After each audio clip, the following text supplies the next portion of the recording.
Hello दोस्तों। आज हम बात करेंगे इस वीडियो में कि आपको शादी में पैसे क्यों बर्बाद नहीं करने हैं। क्यों पैसा बर्बाद नहीं करना है और उस पैसे का क्या करना है। उस पैसे को ऐसे यूज करना है कि आपकी जिंदगी शादी के बाद सुधर जाए और सुधर जाए। 100 में से 100 प्रॉब्लम भले ही सॉल्व ना हो, 100 में से 60 प्रॉब्लम भी अगर आपने सॉल्व कर ली उस पैसे से, तो आपकी जिंदगी सुधर गई। शादी वाली खटपट खटपट कलेश फाइट कम हो जाएंगे या होंगे ही नहीं। तो हम डिस्कस करेंगे। बहुत से पेरेंट्स हैं, बहुत अरमान लिए बैठे हैं 40,000, 40 लाख, 20 लाख, 30 लाख खर्च करने के, बहुत बड़ी शादी करने का। नीता अंबानी जी ने जो शादी ये अरेंजमेंट करी है अभी, एंगेजमेंट, उससे भी ज्यादा खर्चा करने की चाहत है कई कई लोगों की। वो हालांकि उतनी कर नहीं सकते, बट चाहत पूरी है। पूरी जिंदगी भर की कमाई लुटा देनी है, शादी में ही लुटा देनी है। फिर बाद में शादी करके जब बेटा बहू को हनीमून ट्रिप जानी हो या कोई जर्नी करनी हो या प्लानिंग करनी हो कहीं की, तो उसके लिए कोई पैसा नहीं है। कुछ पैसा नहीं है उसके पास, सब लुटा दिया शादी में। शादी में जितने लोग खाने आए, जितने लोगों ने फोटो खिंचाई एल्बम में, आप चेक करो कितने लोगों को आप जानते हो। आप ये बता नहीं पाओगे कि ये शादी लड़के वालों की तरफ से ये फोटो में है या लड़के वालों की तरफ से है। ये कौन है। तो ऐसे शादी में पैसे क्यों बर्बाद कर रहे हो? किसको दिखाने के लिए? कौन सी इज्जत और रुतबा दिखाने के लिए? आप शादी जरूर कीजिए, 7 फेरों वाली कीजिए, ट्रेडिशनल से कीजिए, कल्चर पूरा फॉलो कीजिए, पंडित जी को बुलाइए, 7 फेरे जरूर लीजिए। बट एक बजट रखिए, 5 लाख, 4 लाख, 6 लाख, 7 लाख, एक कट ऑफ लिखिए। इससे ऊपर खर्चा आप नहीं करेंगे, नहीं करेंगे। लड़का लड़की वाले दोनों बैठ के डिसाइड करें कि भैया इतने पैसे हम शादी में लगाएंगे, 5 लाख, 6 लाख, और उसके ऊपर जो रुपए होंगे वो लड़का वाले और लड़की वाले दोनों मिलके शादी के बाद लड़का लड़की को दे देंगे। हैं, दे देंगे उसको। जैसे सपोज करो 15 लाख रुपए लड़के वालों के बच गए, 10 लाख रुपए कहीं लड़की वाले के बच गए, या 15 लाख मिला के 30 लाख आपने बचा लिए, जो आप शादी में खर्च करने वाले थे, उड़ाने वाले थे। इन 30 लाख रुपयों का, और जो लड़का लड़की जो शादी कर रहे हैं जॉब करने के बाद, उनकी भी 10-15 लाख की सेविंग होगी मोटी मोटी। तो मान लेते हैं कि 40 से 50 लाख रुपए आपके जमा हो गए, जो आप खर्च करके ऐसे उड़ाने वाले थे, ऐसे ऐसे खर्च बच गया। इन रुपयों को आप एक फ्लैट बुक करके दें लड़का लड़की को, जो भी उसका एडवांस है उसके तौर पर। और बाकी जो 40-50 की जो भी ईएमआई होगी, लोन होगी, वो लड़का लड़की अपने आप कर लेंगे। उसकी ईएमआई वो देते रहेंगे। उनकी गाड़ी में शादी के बाद जी धक्का लग गया, धक्का लग गया। और ये धक्का इतना बड़ा है कि उन्होंने आपने उनको 10 साल आगे कर दिया। 10 साल, कम से कम 10 साल। क्योंकि भैया ये बताओ, कई लोग तो पर्सनल लोन भी लेते हैं शादी करने के लिए। वो पर्सनल लोन उड़ रहा है, उड़ रहा है, और लड़के का दिल ऐसे जा रहा है, जा रहा है। उसे पता है ये 2 साल तक मैं इसकी ईएमआई देते रहूंगा, 15 लाख की या 10 लाख की, जो ये पर्सनल लोन लिया है मेरे ऊपर। और ये रिश्तेदारों को पूजना बंद करो लड़के के ऊपर, सर पे या कंधे पे बंदूक रख के। ये जितने रिश्तेदार खिलाने हैं आपको, ये आप खा खा के आए हो, ये आपके रिश्तेदार हैं। ये इन लड़कों के, जो ये लड़का है जिसकी शादी हो रही है, इसके रिश्तेदार नहीं है वो, ये आपके रिश्तेदार हैं। इसकी रिश्तेदारी तो स्टार्ट होनी है अब। शादी के बाद रिश्तेदारी स्टार्ट होती है। साला बनता है, साड़ू बनता है, साली बनती है, और भी तमाम रिश्ते स्टार्ट होते हैं। तो ये रिश्ते उसके आगे चलने वाले रिश्ते हैं। ये जो रिश्ते हैं पापा जी के, ये पापा जी के रिश्ते हैं, जिनके खा खा के आ गए। और आपको इसलिए एल्बम में इनकी फोटो समझ नहीं आ रही कौन है। ये पापा जी के रिश्तेदार हैं। और ये पापा जी अपने रिश्तेदारों को खिलाने के लिए बेटे के कंधे पे रख के बंदूक थाए थाए करे जा रहे हैं, पैसों का यूं यूं यूं। तो आपको ये पैसा, पहला मेथड मैंने बताया, पहला तरीका, उसका एक एडवांस लोन, एडवांस दें फ्लैट के लिए लड़का लड़की को, जो शादी के बाद जिसमें रहेंगे, अच्छी जगह पे, अच्छी लोकेलिटी में, माई वन कंस्ट्रक्शन में दे दें। जी धक्का लग गया, 10 साल आपने उनकी लाइफ आगे कर दी, आगे कर दी।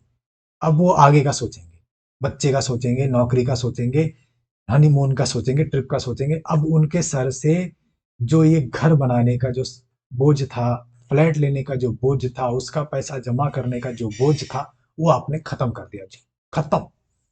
रिलैक्स कर दिया उन्हें एक बहुत बड़े बोझ से। और आधे से ज़्यादा जितनी भी खटपट जो शादियों में होती हैं, सास बहू की खटपट होती है, खाना बनाने को लेके खटपट होती है, रहने को लेके खटपट होती है, दोस्त किसके घर में आएंगे, कितनी देर तक पार्टी चलेगी, उसकी खटपट है, बच्चे का जन्मदिन बनेगा, कैसे बनेगा, कितने पैसे उस पे खर्च होंगे, जी फुग्गे कितने लगेंगे, जी शोर कितना होगा, खाना उसमें, ये सब सास डिसाइड कर रही है एक ही घर में। वो लड़का लड़की ऐसे कर रहे हैं कि भाई हम ये भी नहीं कर सकते, देर रात तक जाना है, सोना है, लेट आना है, मूवी देख के आना है, वो भी हम डिसाइड नहीं कर सकते।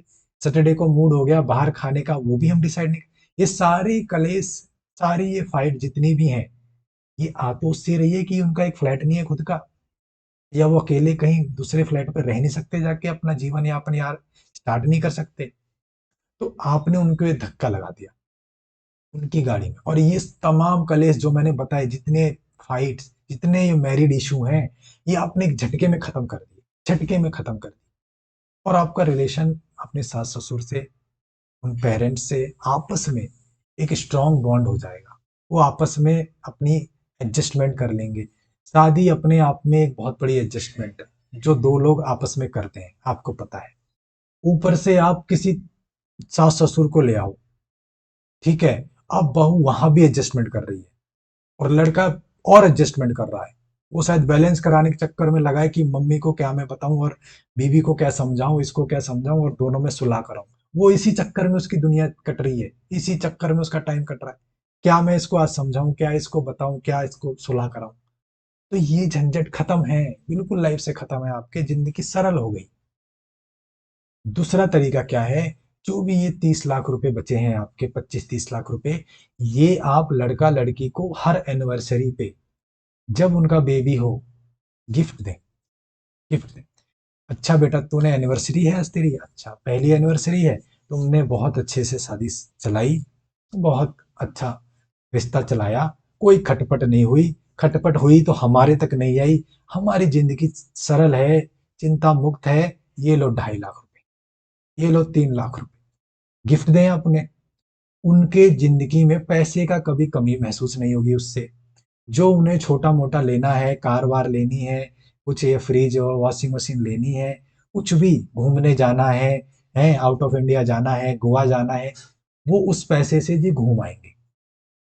उनकी जिंदगी में पैसे की कमी महसूस नहीं होगी हर एनिवर्सरी पे। और ये जो पैसे का जो इंसेंटिव है, जो बोनस है, इसके चक्कर में वो शादी भी अच्छी चलाएंगे।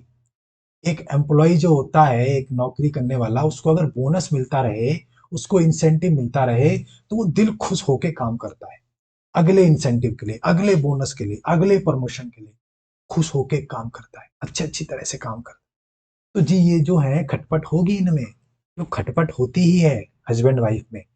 बट ये खटपट ना एक लिमिट तक रहेगी, आप तक नहीं आएगी। और ये खटपट जब भी ज्यादा बढ़ने की कगार पे जाएगी, इनको याद आ जाएगा, इंसेंटिव जाएगा, बोनस जाएगा, तो वो खटपट कम कर लेंगे। कोई आपके पास कंप्लेन लेके नहीं आएगा, जी ये खाना नहीं बनाती है, नमक ज़्यादा डाल देती है, या ये सुबह जल्दी उठता नहीं है, या ये जो बहुत आलसी है, ये मदद नहीं करता, या ये काम करने में मदद नहीं करता, मैं ये करती हूँ, मैं वो करता हूँ, मैं पैसे कमाता हूँ। जी ये चीजें दब जाएंगी, आप तक नहीं आएंगी, और ये आपस में भी अपने कुछ कुछ करके सुलझ लेंगे, आपको परेशानी नहीं देंगे। फिर दूसरी एनिवर्सरी पे कुछ कुछ दे दो, फिर जब उनका बेबी हो, बच्चा हो, तो उस पे शाबाशी दो, उस पे कुछ दे दो गिफ्ट, जो देना ही होता है, थोड़ा बड़ा गिफ्ट दे दो। तो जी इससे जिंदगी आपकी बहुत सरल हो जाएगी। जो आपने पैसे बचाए, ये पैसे ना तो आपने कोई पर्सनल लोन के लिए, ना किसी से उधारी लिए, ये वो पैसा है जो आपने बचाया है शादी में, जो ऐसे ऐसे घोड़ी के आगे जो करने वाले थे, वो पैसा बचा लिया। अब पैसा वो एक अच्छी तरीके से आप जो है इन्वेस्ट कर रहे हैं, और अच्छी तरीके से वो अच्छे तरीके से जा रहा है, और अच्छे वे में वो खर्च हो रहा है। और लड़का लड़की भी मजे में है, मजे में, और खुश है अपने सास ससुर से, बहुत खुश है। और बहू भी खुश है, और बहू भी जो है खुश होके कुछ ना कुछ आपके लिए करती रहेगी। अमीर माँ बाप, अमीर सास ससुर, पैसे देने वाले सास ससुर, सबको पसंद आते हैं। चाहे वो पोता हो, चाहे बेटा हो, चाहे बहू हो, जी सबको पसंद आते हैं। ये जीवन का सच्चाई है, जीवन का सत्य है। तो पैसा बहाएं ना, पैसों पैसों की तरह, पानी की तरह, इसको बचाएं। वीडियो कैसा लगा आपको, ये 2 सलाह जो मैंने दी कैसी लगी, आप मुझे ज़रूर कमेंट करके बताइएगा। क्या ये प्रैक्टिकल पॉसिबल है? ईज़ी है? समझा सकते हैं अपने माँ-बाप को? अगर आप खुद पेरेंट्स हैं तो आप आपस में लड़की वालों से बैठकर, लड़के वालों से बैठकर ये चीज़ें डिस्कस कर सकते हैं। कर सकते हैं तो आप मुझे कमेंट में लिखिए। आप खुद हैं जिनकी शादी होने वाली है, रिलेटिव है जो शादी करने वाला है, आप समझाइए। ये तरीका समझाइए, शादी बहुत सरल हो जाएगी। जितने ये प्रॉब्लम आप देखते हो समाज में हो रहे हैं, ये आपके साथ तो नहीं होंगे, सॉल्व हो जाएंगे। यही था वीडियो। आप इस चैनल पे नए हैं तो ज़रूर सब्सक्राइब कीजिए। वीडियो अच्छा लगा हो तो लाइक कीजिए। Thank you.